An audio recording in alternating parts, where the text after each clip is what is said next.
Hello, my name is Sarah Young, and welcome to a short visit to England's Lake District and North Yorkshire. Lake District is England's largest national park, as well as boasting a World Heritage Site designation. And on our tour, we have the opportunity to sample the now wonderful English cuisine.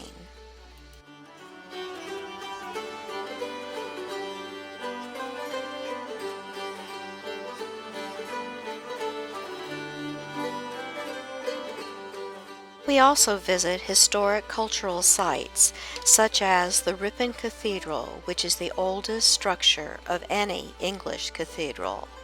And we also visit the 12th century Priory Church, which is amazing windows.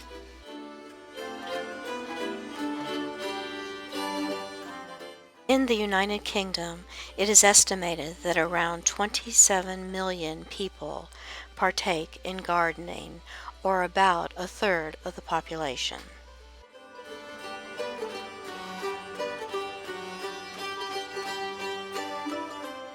Holehurd Gardens, the home of the Lakeland Horticultural Society, is an extensive 10-acre site cared for exclusively by volunteers.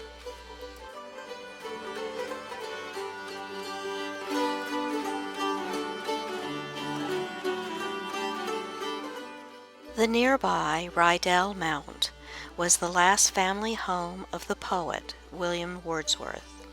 He designed the layout for the 4-acre gardens, which remain much as he envisioned them.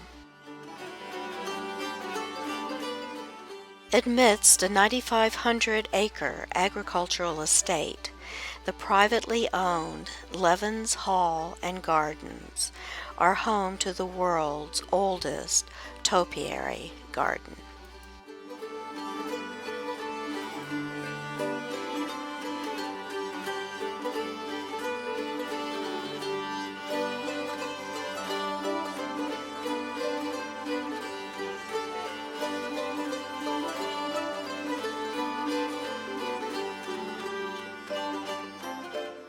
Hooker Hall has never been sold throughout its 400-year history.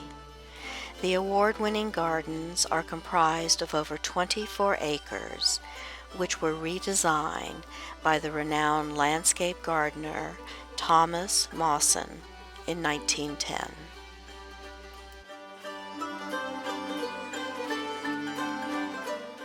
Venturing further afield, we board an Ullswater steamer whose boats have been traversing the Lake District for over 160 years.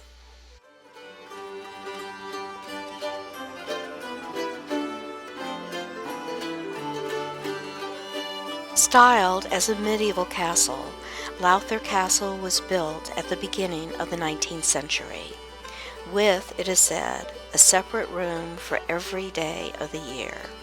It was demolished in 1957 with only the facade and outer walls remaining. The castle grounds were reopened in 2011 after a €9 million initial restoration sponsored by a charitable trust. The gardens are a study of historic English garden techniques over time.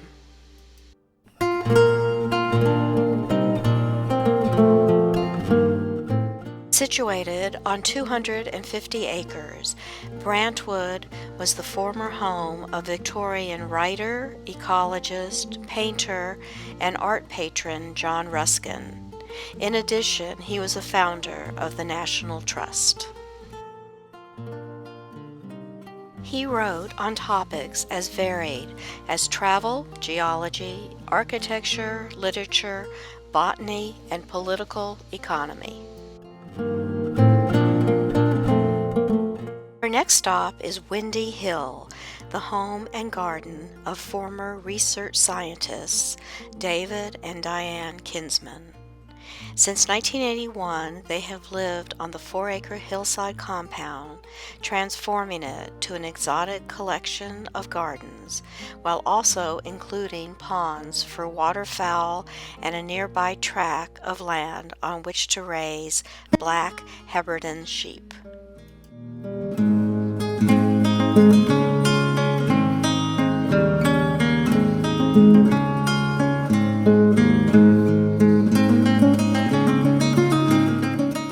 Near the town of Hawkshead is Hilltop, the 17th century lakeside farmhouse owned and loved by the children's author and illustrator Beatrix Potter. She left it to the National Trust. In its gardens, it is easy to imagine the antics of Peter Rabbit.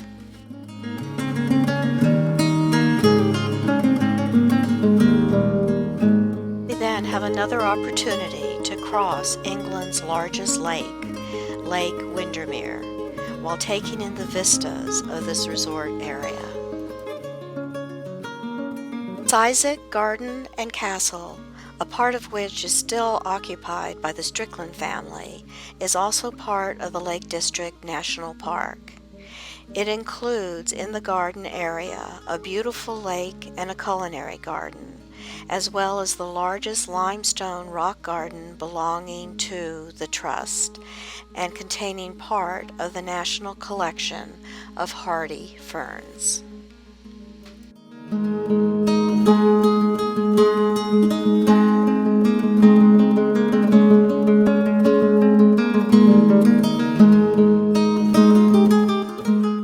Originally established in 1950 by the Northern Horticultural Society to test the suitability of plants growing in this northern climate, Harlow Carr Gardens has now merged with the Royal Horticultural Society to create a new teaching garden as well as redesigning annuals, meadows, and woodland regeneration.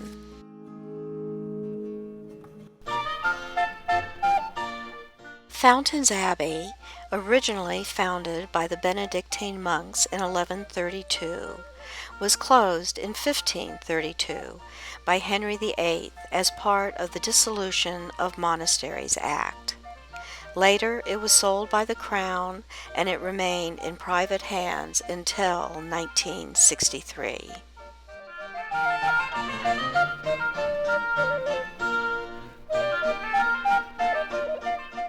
And on to the Yorkshire Dales National Park, encompassing thousands of acres of moors, valleys, hills, and villages.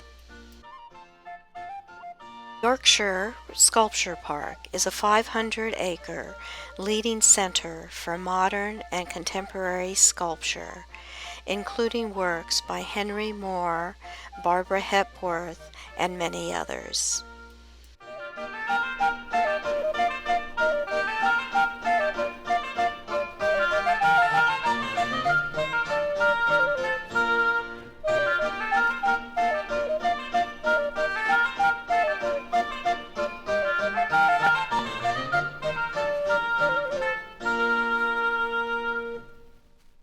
It is easy to understand why artists are inspired to greatness by gardens and why, for individuals, they are healing and nurture the soul.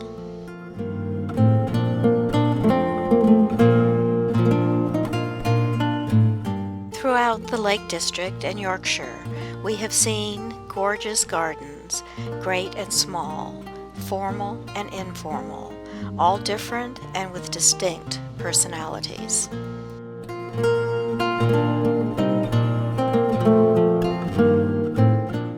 Whether in large public gardens or in small, modest spaces, it is obvious that the English love their gardens, and it has been a privilege to visit a few of these areas of beauty.